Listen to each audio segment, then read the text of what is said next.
हाय, मैं हूं सीए गौरव Sabharwal, ए18 commerce academy Indore से। और आज एसीसीए के F2 पेपर यानी कि मैनेजमेंट अकाउंटिंग के मटेरियल्स चैप्टर को इस वीडियो के अंदर हम करने वाले हैं कवर। इस वीडियो के अंदर ऐड आपको बिल्कुल देखने के लिए नहीं मिलेगी, बिकॉज मैं नहीं चाहता आपकी पढ़ाई में बिल्कुल भी डिस्टर्बेंस हो। हम शुरू करें इससे पहले आपको ये जरूर बता दूं कि एसीसीए नॉलेज लेवल की live batch, next live batch शुरू होगी 20 जून 2023 को। क्लासेस होंगी मंडे टू फ्राइडे 3:30 दोपहर के 3:30 से 6 बजे। रिकॉर्डिंग्स जो हैं आपको अवेलेबल होंगी, जिसके अंदर कोई भी व्यू की लिमिट हम नहीं डालते हैं। बाकी के जो फीचर्स हैं वो आपको मिल जाएंगे डिस्क्रिप्शन के अंदर। याद रखिए, इस बैच के अंदर हम सिर्फ 15 सीट लेते हैं, कुछ सीट्स ऑलरेडी फुल हो भी चुकी हैं। आप कॉल कर सकते हैं या व्हाट्सएप कर सकते हैं, ये जो नंबर आपको दिखाई दे रहा है और लेक्चर के दौरान भी दिखाई देता रहेगा, या फिर डिस्क्रिप्शन में दिए गए फॉर्म को फिलअप कर लें, हम आपको फ़ोन कर लेंगे। चलिए जी, बिना किसी देरी के शुरू करते हैं अपने लेक्चर के साथ। चलिए जी, शुरू करते हैं। मटेरियल्स चैप्टर है।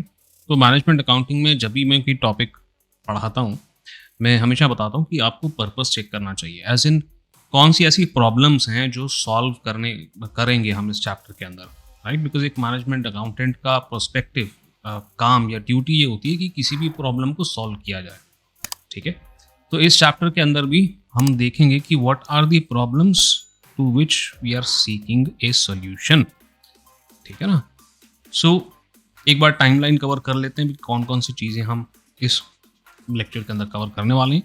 नंबर 1 इज प्रॉब्लम सॉल्विंग, जैसा कि मैंने आपको कहा तो कौन सी प्रॉब्लम्स है जो हम यहाँ पर we are looking to solve.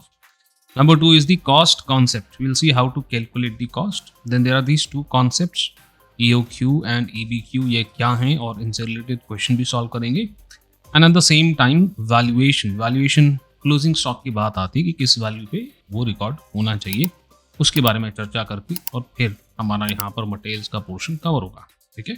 So let's quickly look at the kind of problems that we are trying to solve.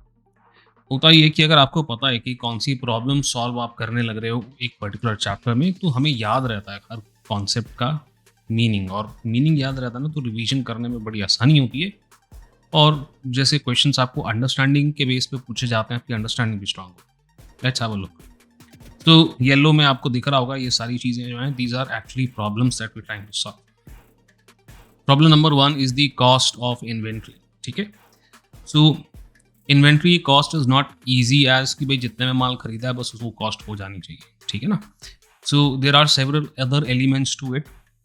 तो कॉस्ट जब आप रिकॉर्ड करना चाहते हो, क्यों रिकॉर्ड करना चाहते हो, बिकॉज जो टोटल प्रोडक्ट की कॉस्ट निकालोगे आप, राइट, उसका मटेरियल एक कॉम्पोनेंट है, एक एलिमेंट है, तो उसकी कॉस्ट ठीक से नहीं निकाली तो टोटल प्रोडक्ट की कॉस्ट ठीक से नहीं निकली, right.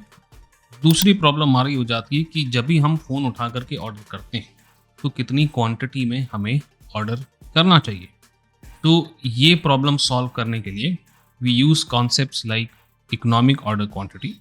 Economic order quantity actually मदद करता है हमारी एक ऐसा ऑर्डर साइज डिसाइड करने के लिए जो हम ऑर्डर करते हैं तो हमारी टोटल कॉस्ट मिनिमाइज हो जाती है, ठीक है। इसके बारे में और आगे चल के पढ़ें। नाउ इसके अलावा इसी से कुछ रिलेटेड कॉन्सेप्ट्स हैं। EBQ बैच क्वांटिटी की बात करता है। वो कहता है कि आप सिमिलर टाइप के प्रोडक्ट्स एक बैच में, यानी कि मशीन को एक बार हम शुरू करते हैं, उसके अंदर वो आउटपुट निकालते हैं, फिर मशीन को बंद करते हैं, फिर अगले प्रोडक्शन के लिए उसे तैयार किया जाता है। तो इकोनॉमिक बैच क्वांटिटी ऐसा कॉन्सेप्ट है जो बताता है कि एक बार में कितने फिनिश गुड्स हमें बनाने चाहिए एक बैच में। अगली बात आ जाएगी बफर इन्वेंट्री की। सो बफर इन्वेंट्री इज मीन्स कि जब हमें एक्स्ट्रा इन्वेंट्री रखनी है, क्योंकि हमें डर लगता है कि एक्स्ट्रा डिमांड आ गई या फिर कभी माल हमें टाइम से नहीं मिला तो हमारा प्रोडक्शन रुक सकता है, तो फिर हम बफर इन्वेंट्री मेंटेन करते हैं। बड़े सिंपल तरीके से मैं आपको बता रहा हूँ, इसके आगे की बात हम और थोड़ा देर में करेंगे। इसके अलावा लेवल ऑफ इन्वेंट्री के बारे में चर्चा करेंगे। ये भी इसी से डिटरमाइंड होता है कि एक बार में कितना आप ऑर्डर कर रहे हैं। और फिर हाई लेवल ऑफ इन्वेंट्री की चर्चा भी हम यहाँ पे करने वाले हैं कि अगर बहुत ज़्यादा आप इन्वेंट्री रख लेते हो तो क्या दिक्कतें आ सकती हैं और क्या फ़ायदे हो सकते हैं, राइट। सो इसके अलावा ऑर्डर कब करना चाहिए, when should we order, right. कब हमारे दिमाग की घंटी बजे भैया अब हमको माल बुला लेना चाहिए। सो नाउ इससे रिलेटेड जो कॉन्सेप्ट यहाँ पर आपको देखने के लिए मिलेगा ये है रीऑर्डरिंग लेवल। ये आपको जानने की क्यों ज़रूरत है?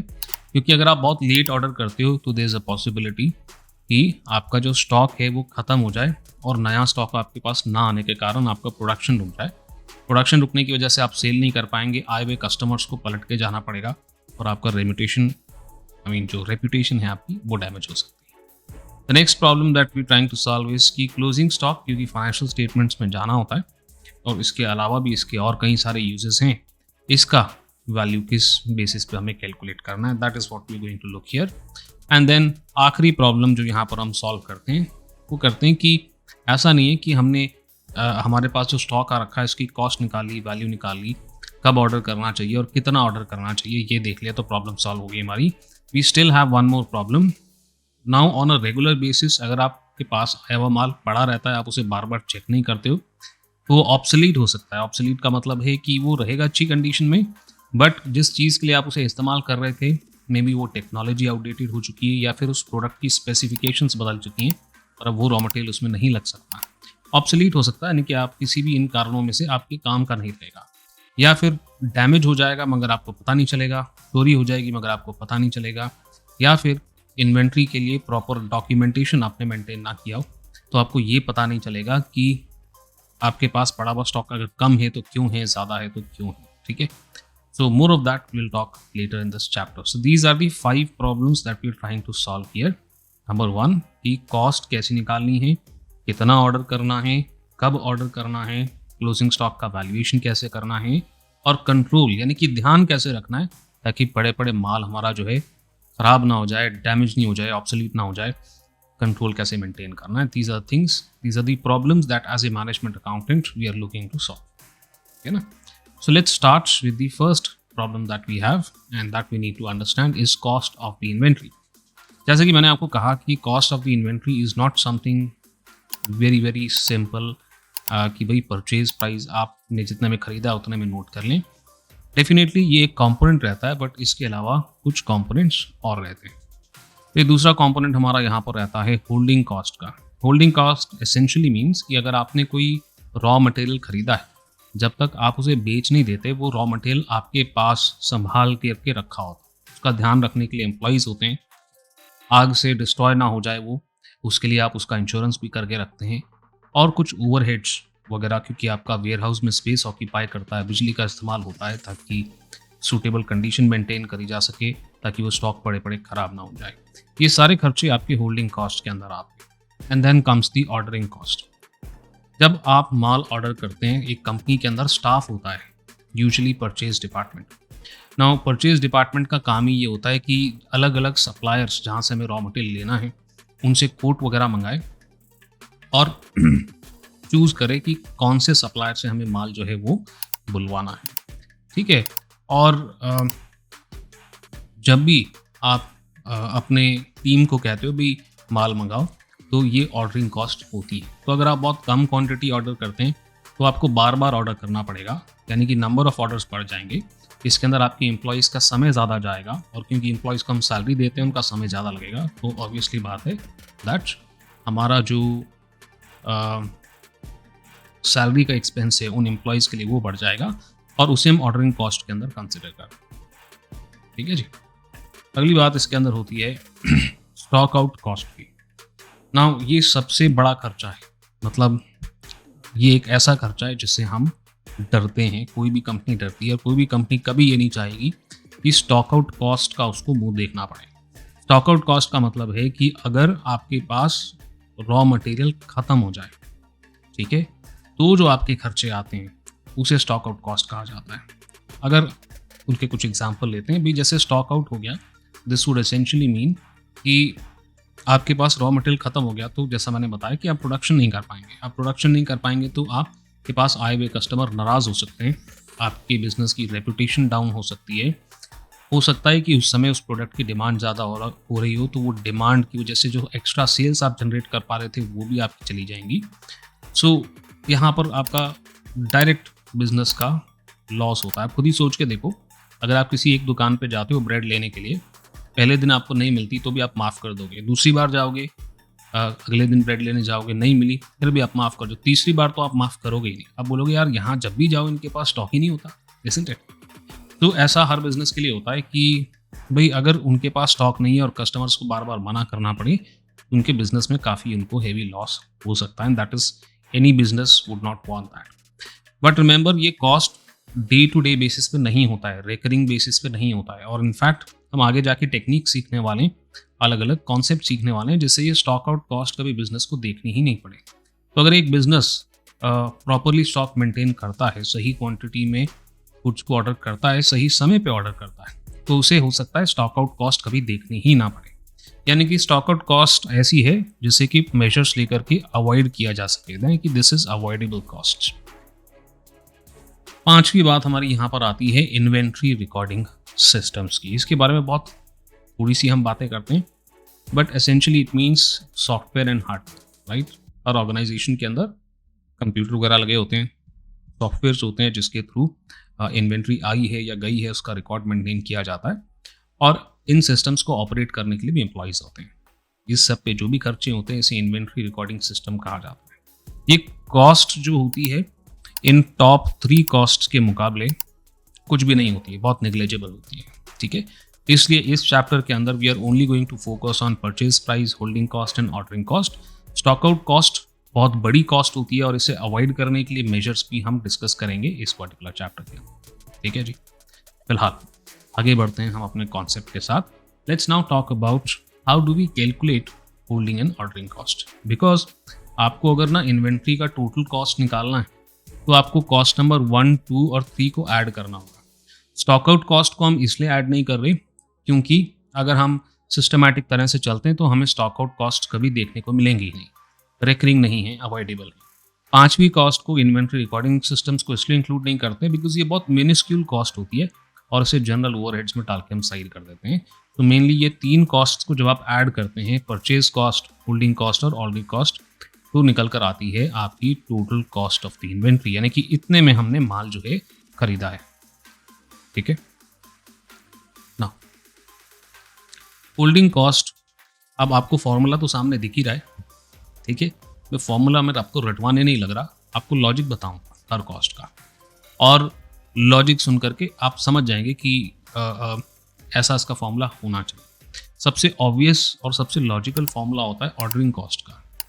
मैंने आपको बताया कि आप जब भी ऑर्डर करते हैं तो एम्प्लॉयज़ जो हैं फ़ोन उठाते हैं, सप्लायर्स वगैरह से बात करते हैं और ऑर्डर करते हैं।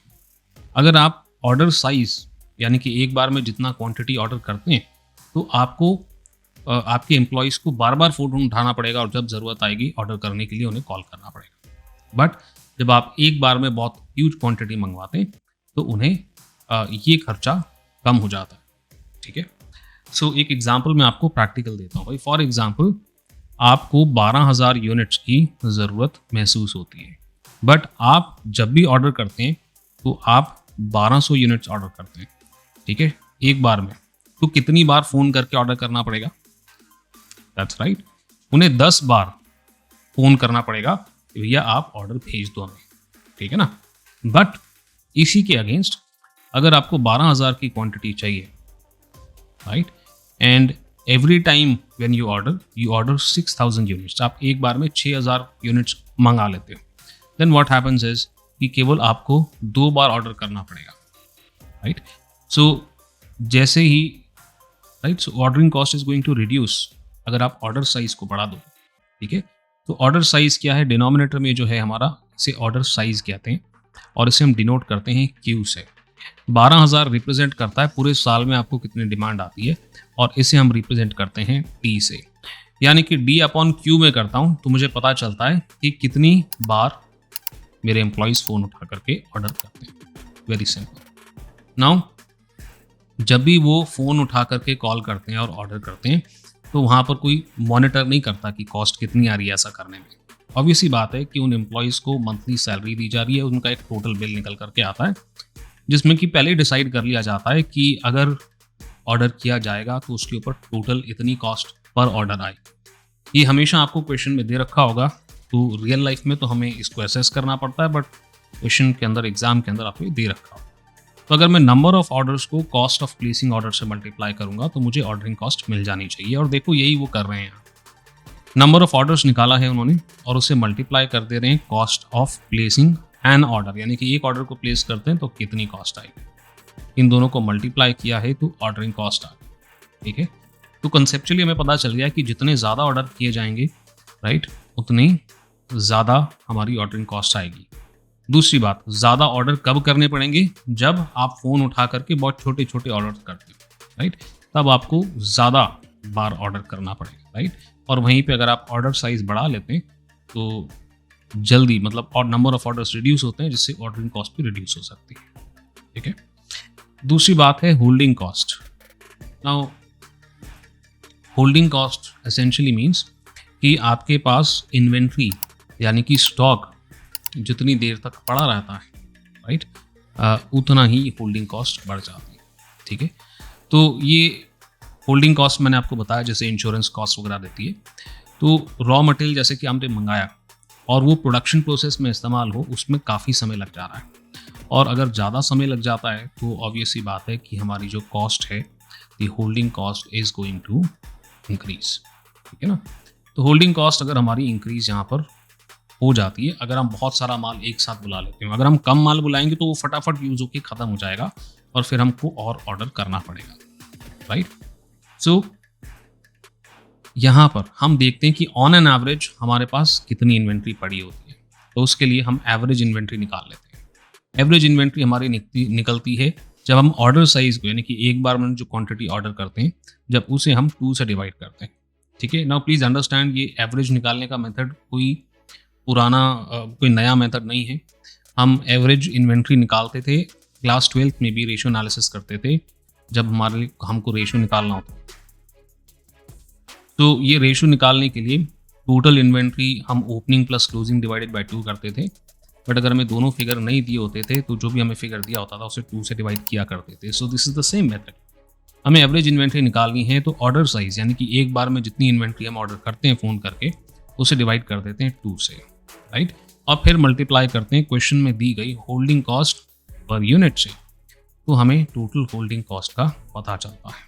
ठीक है, बस फिर क्या, परचेज कॉस्ट निकालने कोई बहुत बड़ी बात नहीं है, उसके लिए केवल आपको पता होना चाहिए कि कितना क्वांटिटी और कितने प्राइस पे खरीदा जा रहा है, तो आपकी परचेज कॉस्ट आ जाती है। This is the most obvious one. इन तीनों को हम ऐड करते हैं तो हमें पता चलता है कि जो हमने इन्वेंट्री खरीदी है, जो हमारा रॉ मटेरियल है, कितना उसका टोटल कॉस्ट निकल करके रहा है।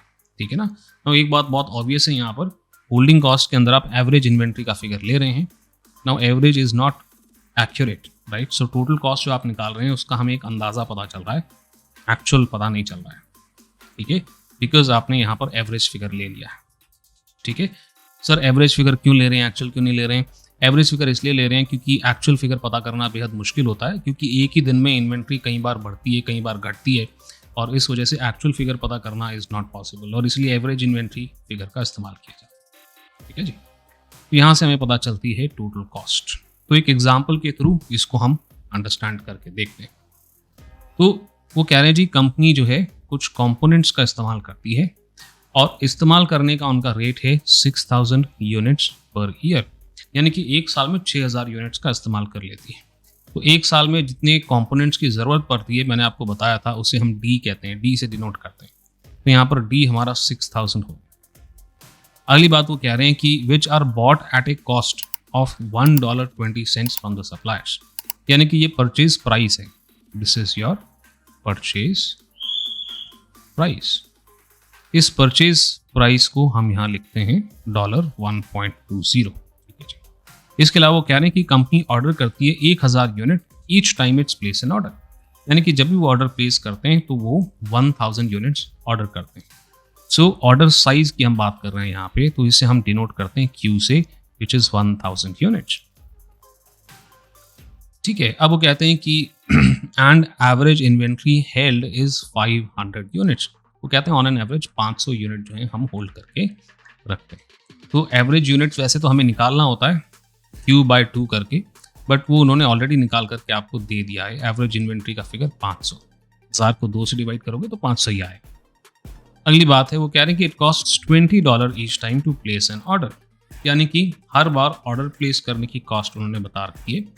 ऑर्डर प्लेस करने की कॉस्ट को या कॉस्ट ऑफ ऑर्डर को हम कहते हैं CO से डिनोट करते हैं, और CO इन्होंने हमें $20 दे रखा है।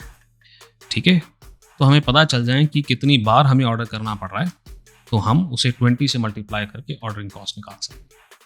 नाउ इसके अलावा total holding cost is 20% per annum of average inventory held. ठीक है, सो 20% पर एनम, तो 20% किसका निकालना है, तो यूजुअली 20% जो है परचेज कॉस्ट का निकाला जाता है। तो कई बार एग्जाम के अंदर आपको ये परसेंटेज फॉर्म में दे रखा होगा, कई बार आपको डायरेक्टली भी देकर रखते हैं। फिलहाल यहाँ परसेंटेज में दे रखा है, तो कॉस्ट ऑफ होल्डिंग को CH से डिनोट करते हैं हम। इसके अंदर जो परचेज प्राइस है यानी कि 1.2, इसे मल्टीप्लाई कर देंगे आप 20% यानी कि 20/100 से, तो ये आपका 0.24 यहाँ पर आ जाना चाहिए। अब वो पूछ रहे हैं आपसे कि आप यहाँ पर ऑर्डरिंग और होल्डिंग कॉस्ट निकाल करके हमको बताओ। तो ऑर्डरिंग कॉस्ट सिंपली मीन्स कि कितने नंबर ऑफ ऑर्डर्स हैं उसे आप मल्टीप्लाई कर दें कॉस्ट ऑफ ऑर्डरिंग से। तो कॉस्ट ऑफ ऑर्डरिंग यहाँ हमने लिख लिया था $20 है, तो ये मैंने लिख लिया यहाँ पर 20। अब इसे मैं मल्टीप्लाई करूँगा नंबर ऑफ ऑर्डर से। अब पूरे साल में 6000 यूनिट्स की मुझे रिक्वायरमेंट होती है, जो मैंने यहाँ पहले ही नोट कर दिया था। और जब भी मैं ऑर्डर करता हूँ तो मैं एक बार में 1000 यूनिट ऑर्डर करता हूँ, यानी कि Q, इसे मैं डिवाइड कर रहा हूँ 1000 से। ठीक है जी, तो ये मेरा $120 आ जाता है। अब ध्यान दें, ये मैंने उसी फॉर्मूले का यूज़ किया है, PO मल्टीप्लाई बाय B/Q। ठीक है, उसी फॉर्मूले का मैंने यहाँ इस्तेमाल किया। फिलहाल मैं हटा दे रहा हूँ यहाँ से। सो ऐसा करने से मुझे मिल गया है मेरी ऑर्डरिंग कॉस्ट। अब मुझे निकालना है होल्डिंग कॉस्ट, तो होल्डिंग कॉस्ट मैं दूसरे कलर से कर देता हूँ यहाँ पर। Now I need to calculate my holding cost. Holding cost के अंदर हमने लॉजिक पढ़ा था कि जो भी कॉस्ट ऑफ होल्डिंग है, जो हम ऑलरेडी निकाल चुके हैं एज 0.24, इसे हम मल्टीप्लाई करते हैं with the average inventory. Average inventory is Q divided by 2, but इन्होंने हमें क्वेश्चन में ऑलरेडी ये 500 यूनिट दे रखा है, तो ये इसे हम 500 से मल्टीप्लाई कर देंगे, which should also come to somewhere around $120। वैसे क्वेश्चन में कहा तो नहीं है टोटल कॉस्ट निकालने को, बट हम निकाल देते हैं, क्या जा रहा है ना।